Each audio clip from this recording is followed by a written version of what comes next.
Okay, so now we are back with the next build I have done. Now, disclaimers. This build, I think, is a 1 out of 10 because it performs absolutely terribly and it costs an astronomical amount.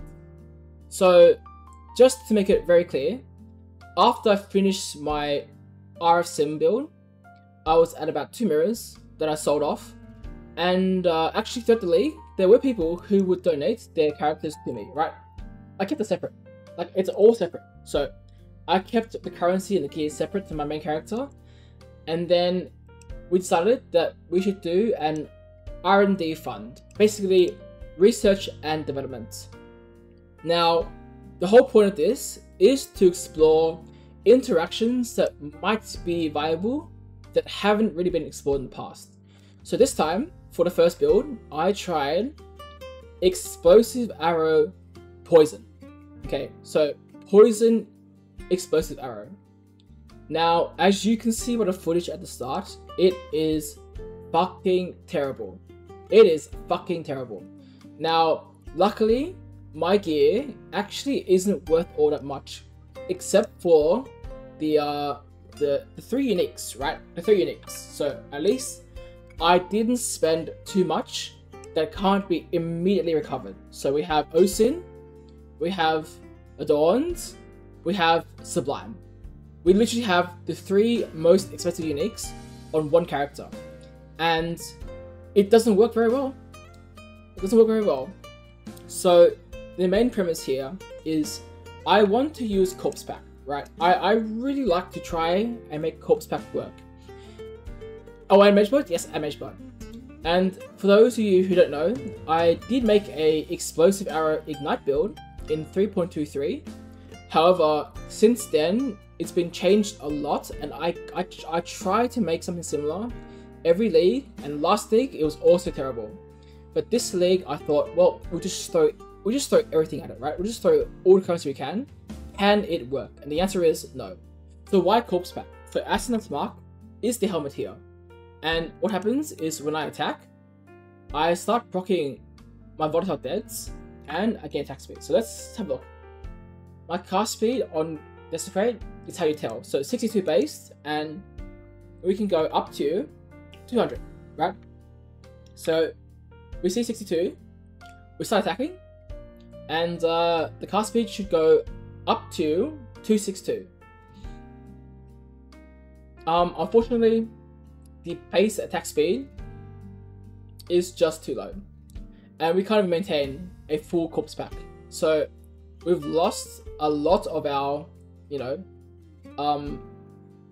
benefits here already, because the ramp time is so long. Back in Affliction, this would go to max cast speed within a second, because I had cooldown recovery rates on the charms, okay? And you could get a half duration, so half the cooldown on SMR. Much better. Much, much better. Now, that is the core engine of the build, and we use a Widowhail with EA and a second EA on manaforged. So the manaforge will proc on every hit of EA, given that the cooldown is up. So we attack, right? See the green one up here. Attack, C2, attack, C2, right? So this way, we can add to the fuse count of the main EA without having to sacrifice too much more. So that's our first manaforge. Second manaforge is a frenzy with a frenzy, right? I tried Withering Touch, useless. Not useless, but not important. And for defenses, we use a Eternal Blessing, Purifier, and we have the Sublime Vision, so that our defenses are 90 Fire, 75 Chaos. Basically, what Sublime Vision does is in a nutshell, you give up all of your auras, okay? Give up all your auras, and you get to free up every single suffix, basically for whatever you want, right? So you can get the Chaos Res, and that's it. And the rest of the suffixes, whatever you want. Now, we can also see that I take the Raki out of here. So 50, Watcher's Eye 20, so 70, Sublime 30, 100. So 100% of cold and lightning is taken as fire, including damage every time. Okay, everything. And that's the core defense that we have for this build. And the reason why we invest so heavily into mana is because the cost of EA gets insane. So on PoB, we attack about 6 times a second, and 6 times 46 is 240 mana per second. Okay, 240 mana per second. And unless you have a lot of leech, which I do, the leech cap doesn't give you enough mana regen. Remember, so you need some mana on hits and leech. The leech cap is of a percentage, right? And to reach 240 on just the main attack, excluding manaforge, which is here based on life tap, excluding the desecrate volatiles and so on, excluding the second manaforge arrow, the mana cost is just way too high. Now, although, you know, that's the main gist of it, we do get some bonus scaling. So we do take Arcane Cloak for some lightning that gets converted into chaos. Okay, so there is some interactions here. Now, it is worth noting that this quiver is purple. Okay, this quiver is purple. It's purple because I have a lock on it. Now, initially, okay, I was going to try Bleed Witch. Right.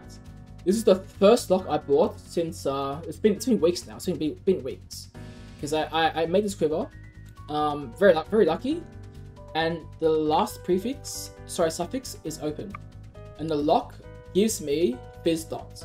But actually, if this build, you know, I tested it out first to see how it feels, and it feels bad, so I'm not gonna do it. But if it felt good, I can lock Exalt chaos damage over time, which gets multiplied 2.5 into 100 something chaos dot, so we're missing 100 chaos dots.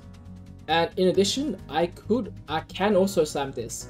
Actually, I can do it now. So I have imprints of this amulet, right? And I can undo it.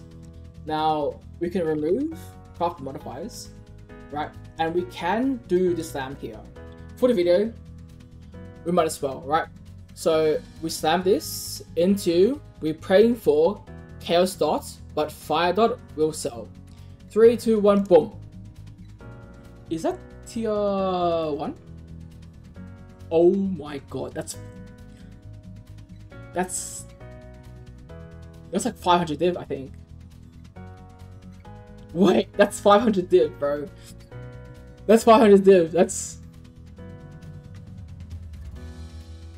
What the fuck? What the hell? Yeah, that's oh, okay. So that Exalt just paid for the entire build times 2 or more. Because the rest of my gear is honestly nothing crazy. It's just self-crafted gear. Holy shit. I just slammed tier 1 like that. Okay. Okay, I mean, yeah, okay, sure. So here are my imprints, right? Here are my imprints. Wow. 500 div, thank you very much. Moving on, a few more points I should go over is that the total cost of this build is well into, I think, 3 mirrors. But that's because most of the price is from Ocean, Sublime, Mage Blood, and Adorned. Oh yes, Adorned. So why Adorned, right? So EA, if you read it, says the explosion deals 3% more damage with elements per EA on target, right? So intuitively, it means you get a multiplier per fuse on your ignites or your poisons, okay? So we use EA with the fire base converted into chaos, and we use poison duration and poison on hits as our dawn jewels.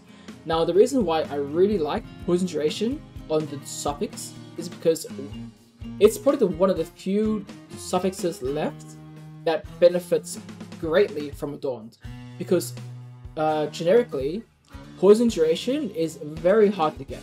Like on the tree, you have, I think, 5% here, 5% here, and 5% here, and I think that's it. That's literally it on the entire tree. And having 16% per jewel while giving you poison chance is very, very valuable. And that was the main reason for adorned. And as you can see, this build blows, but the next one will be a hopefully much better build with much better, it's just much better, right? Again, we're doing this for RnD. We'll sell off the gear and we'll reinvest it into a new build and for a more new experiment, right? And that'll be it. So our final ratings, so let's do a rating system. With everything out of 10, let's say for comfortability, my chieftain, I would say is like an 8, right? It's very, very chill, but you have to spam the Defiled Forces or Penance Mark, right? So give it an 8. This build, I'll give it a 0.